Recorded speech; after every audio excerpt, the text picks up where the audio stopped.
सभासद आणि तुमच्या संख्येनं या विधानसभेसाठी मतदान असलेले सर्व मतदार बंधू, महिन्यापूर्वी आपल्या इथं गाव भेटीच्या वेळी पहिल्यांदा आपल्याकडे आलो होतो. त्याच वेळेस आपण सर्वांनी मला आशीर्वाद दिलेला आहे. त्यावेळेस आपण या विधानसभेच्या निमित्तानं चर्चा केली आणि त्या दिवशी आपण एक सांगितलं होतं की आपण महाविकास आघाडीच्या माध्यमातून आपण ही उमेदवारी मागूया. तशा पद्धतीने पूर्ण प्रक्रिया झाली. पण शेवटच्या क्षणी त्या ठिकाणी महाविकास आघाडीचं काँग्रेसला सुटण्याऐवजी किंवा त्या ठिकाणी शिवसेनेला ती जागा सुटली आणि अशा पद्धतीने सगळा गोंधळ त्या ठिकाणी निर्माण झाला आणि सरते शेवटी माझी उमेदवारी अपक्ष म्हणून ठेवायचं हे प्रणित शिंदे यांच्या नेतृत्वाखाली घरामध्ये निर्णय झाला. त्यावेळेस दिलीप मानेही त्या ठिकाणी होते. त्यांनीही आपल्याला पाठिंबा दिलेला आहे आणि त्या माध्यमातून काँग्रेस पुरस्कृत अशा पद्धतीचंच आपली ही उमेदवारी असणार आहे, फक्त अपक्ष म्हणून राहणार आहे. या ठिकाणी आपल्याला सांगत असताना आम्हाला खूप उशीर झालेला आहे. तुमची गावं करायचे 8:30ची वेळ मागितली होती, 10:30 वाजत आले. जास्त बोलत नाही, सगळे आपले घरचे लोक असल्यासारखे आहात तुम्ही, त्यामुळं इथे वेळ जास्त घालत नाही. सुभाषनी जे सरांनी जे सांगितलं त्या सगळ्याला मी सहमत आहे. ज्या ज्या तालुक्याच्या मागण्या आहेत गेल्या 10-15 वर्षामध्ये जे चुकीचं राजकारण झालेलं आहे आणि फक्त ठाऊक गेली किंवा या ठिकाणी कुठल्याही विकासाचं काम करायचं नाही अशा पद्धतीचे स्वार्थाचं द्वेषाचं एक प्रकारचं चुकीचं अशा पद्धतीचं राजकारण ह्या तालुक्यातून आपण सगळ्यांनी पाहिलेलं आहे आणि त्यामध्ये आपण सगळे भरले गेलेलो आहे.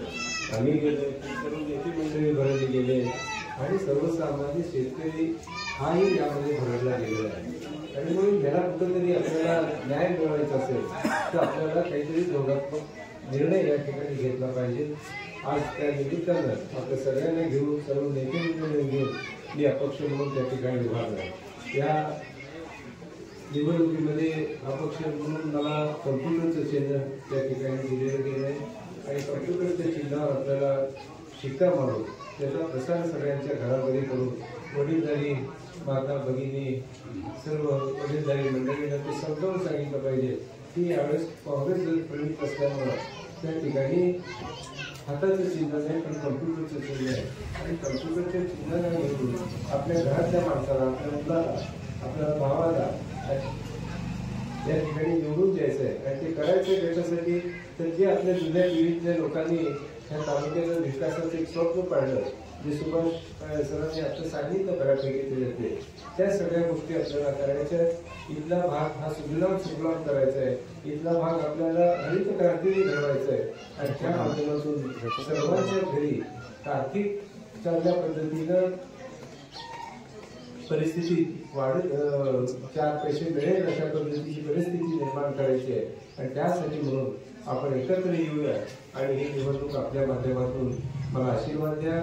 मी निवडून आल्यानंतर ह्या मतदारसंघाचा हा ग्रामीण भाग आणि शहराचा भाग या दोन्हीचे जे प्रश्न आहेत ते तर सोडून द्या, पण प्रश्न सोडवण्याचे वेगळे पण विकासाची कामं या निमित्तानं आपण करूया आणि आपण आपला हित साधूया एवढंच या ठिकाणी सांगतो. पुन्हा एकदा आपला आशीर्वाद मागतो की कम्प्युटरच्या चिन्हावर आपण जास्तीत जास्त सगळ्यांना समजावून सांगा, ह्यातच आपलं हित आहे. आज या निमित्तानं माझ्या निमित्तानं ही सर्व नेते मंडळी एकत्र आली आहेत, सर्व काँग्रेसचेच आहेत, ती सगळी एकत्र आलेली आहेत. त्यामुळे ह्या काँग्रेसच्या मतदारसंघामध्ये काँग्रेसचाच विजय होणार आहे हे लक्षात घेऊन आपण काम करा एवढीच विनंती करून माझे 2 शब्द